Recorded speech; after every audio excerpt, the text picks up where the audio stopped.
پتہ نہیں ہم اللہ سے جڑنے کے لیے اپنے ٹوٹنے کا انتظار ہی کیوں کرتے ہیں۔ ہم کہتے ہیں کہ میرا رب اس وقت کیوں نہیں سنتا جب ہم مانگتے ہیں، اسی وقت وہ چیز کیوں نہیں دیتا جب ہمیں وہ چیز چاہیے ہوتی ہے۔ تو کبھی یہ سوچا کہ وہ ذات کتنی کریم ہے کہ وہ ہمیں ہمارے ان گنت گناہوں کی سزا بھی تو اسی وقت نہیں دیتا جب ہم وہ گناہ کرتے ہیں۔ اللہ سبحانہ وتعالیٰ کی محبت دیکھیں، وہ ہم سے ہماری خطاؤں کے، ہماری نافرمانیوں کے، ہمارے گناہوں کے باوجود بھی کتنا پیار کرتا ہے، پھر بھی ہمیں سنتا ہے، پھر بھی ہمیں اپنی نعمتیں عطا کرتا ہے۔ تہجد بہت بہترین وقت ہے اللہ کو راضی کرنے کے لیے، اللہ سے اللہ کی محبت مانگنے کے لیے، اپنی دعاؤں پر کن کہلوانے کے لیے۔ اللہ سے ڈرو، تمہیں گناہوں کے باوجود بھی اللہ کی نعمتیں مل رہی ہیں۔ یا اللہ تیرا شکر ہے، تو نے اچھا کھلایا، بہترین پہنایا اور بہترین جگہ پر رکھا۔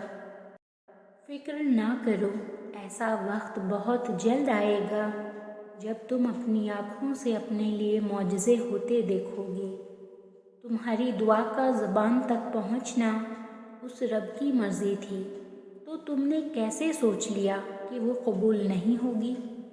جتنا پکا یقین رکھو گے، اتنے پکے اور حیران کن معجزے دیکھو گے۔ اللہ کی صفات میں دعا رد کرنا نہیں ہے، اس کی صفات میں تو بس عطا کرنا ہے، قبول کرنا ہے۔ تو اس کی صفات سے بے فکر ہو جاؤ، اب تمہارے لیے کن لکھا جا چکا ہے اور تمہیں بہت جلد ان سب چیزوں سے نوازا جانا ہے جس کی تم دعا کرتے ہو۔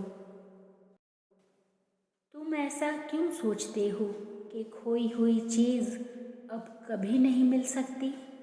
وہ جو رحمان ہے نا، اس کی دسترس میں دو جہان ہیں۔ وہ جب کسی چیز کو ہونے کا حکم دیتا ہے تو کائنات میں ان چیزوں کے درمیان کتنا بھی فاصلہ کیوں نہ ہو، راستے خود بخود مل جایا کرتے ہیں۔ اور جب تم اپنا کوئی معاملہ اس کے حوالے کر دیتے ہو تو ویسے ہی پاتے ہو جیسے یعقوب علیہ السلام کو یوسف علیہ السلام لوٹائے گئے تھے۔ اللہ کی رضا۔ زندگی کبھی بھی کسی کے لیے بھی آسان نہیں ہوتی۔ اللہ پر توکل کا مطلب یہ نہیں کہ آپ کی زندگی میں مشکلات نہیں آئیں گی۔ بہتری کے راستے پر چلنے کا یہ مطلب نہیں کہ اب دکھ نہیں آئیں گے۔ زندگی کا کوئی بھی موڑ آسان نہیں ہوتا، مشکلات بھی آتی ہیں اور دکھ بھی ملتے ہیں، لیکن جب ہم اللہ کی رضا میں راضی رہنا سیکھ لیتے ہیں اور اللہ کے انتخاب کردہ راستوں پر چلتے ہیں تو دکھ میں بھی مزہ آنے لگتا ہے، ہر غم میں سکون ملنے لگتا ہے، کیونکہ دل اس بات پر مطمئن ہوتا ہے کہ یہ اللہ کا انتخاب کردہ راستہ ہے اور اس میں اللہ کی رضا ہے، اور جس چیز میں اللہ کی رضا ہوتی ہے وہ کبھی ہمیں بے سکون نہیں کرتی۔ اللہ کے انتخاب بے حد پرسکون ہوتے ہیں، پھر چاہے آپ مطمئن ہوں یا نہیں۔ میں نے بہت لوگوں کو دیکھا ہے اللہ کو پکارتے ہوئے اپنی خواہشوں کے لیے۔ میرا دل چاہتا ہے میں اسے اس کے لیے چاہوں کیونکہ وہ چاہے جانے کے قابل ہے۔ دل چاہتا ہے اسے اس کے لیے پکاروں کہ اس کی تسبیح کرنا مجھ پر فرض ہے، اس کے مجھ پر بے پناہ احسان ہیں، مجھ پر خاص کرم اور فضل ہے۔ لوگ اسے کسی بشر کی محبت کے لیے، کبھی رزق کے لیے تو کبھی اپنے غموں سے چھٹکارے کے لیے پکارتے ہیں۔ نہ جانے کتنے ہی آنسو ہیں جو میں نے بھی اپنے خواہشوں کے حصول میں اس کی بارگاہ میں بہائے ہیں، پر اب میرا دل چاہتا ہے میں وہ آنسو بہاؤں جو خالص اس کی محبت، اس کی قربت کے لیے میرے دل سے ہوتے ہوئے میری آنکھوں سے گرے۔ بے شک اللہ ہی محبت اور قربت کا حقدار ہے۔ اللہ دیکھتا ہے جب تم سجدوں میں تڑپتے ہو، اللہ دیکھتا ہے جب تم دعا کے لیے ہاتھ اٹھا کر خاموش ہو جاتے ہو، اللہ کو اندازہ ہے جب تم صبر کرتے بھی تھک جاتے ہو، اللہ کو ہر اس لمحے کی خبر ہے جب تم بے بس ہو کر خاموش ہو جاتے تھے۔ یقین رکھو، صبر رکھو، امید لگانے والوں کو اللہ کبھی نا امید نہیں ہونے دیتا۔